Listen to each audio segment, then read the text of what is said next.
Jour 299. Aujourd'hui, il y a beaucoup de bonnes nouvelles. Tout d'abord, dans la région de Luhansk, après avoir percé la principale ligne de défense russe dans la zone nord, la ligne de front s'est finalement effondrée jusqu'à 5 km à l'est et a mis les Russes dans une position extrêmement gênante. La dernière fois, je vous ai dit que Yahidne était la dernière bonne fortification russe à l'ouest de la rivière Kobylka, et aussi que les Ukrainiens avaient commencé à se déplacer vers Volodymyrivka depuis le nord.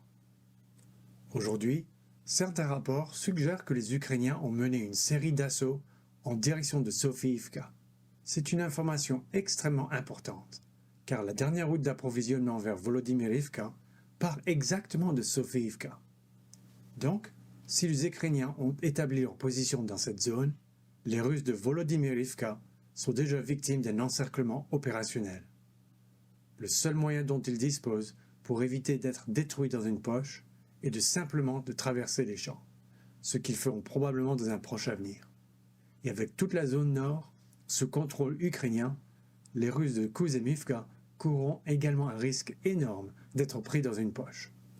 Ainsi, l'effondrement progressif d'une position russe après l'autre devient inévitable, ce qui ouvrira très bientôt un accès direct à Svatove depuis le nord. En ce qui concerne la zone au sud de Svatove, ici les Ukrainiens ont également progressé.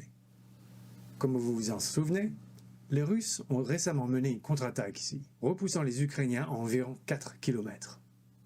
Les Ukrainiens ont réussi à arrêter l'effondrement et ont regagné la majeure partie du terrain en 3 jours environ. Aujourd'hui, ils ont finalement poussé la ligne de front au-delà même de ce qu'ils ont réalisé auparavant, parce que les Russes ont rapporté des assauts ukrainiens sur Holikove. Il s'agit de la 3e colonie, située sur la ligne de défense russe Svatove-Kremina, à laquelle les Ukrainiens ont finalement ouvert l'accès. Les colonies contestées comprennent Holikove, Chervonopopivka et Svitlivka. C'est très positif, car plus les colonies sont prises d'assaut simultanément, moins les troupes russes sont adaptables, car elles ne peuvent pas se déplacer vers d'autres régions. L'état-major ukrainien a également signalé que les combats à Plochanka et Dibrova sont toujours en cours. Les Russes tiennent très fermement ces positions clés, mais s'ils les perdent, les Ukrainiens ouvriront un accès direct à Kremina et Krasnoyarsk, ce qui immobilisera davantage les troupes russes et augmentera les chances d'une percée dans la région de Chervonopopivka et Holikove. Ces 2 colonies en particulier sont situées du côté ukrainien du fleuve, ce qui rend leur défense beaucoup plus difficile pour les Russes.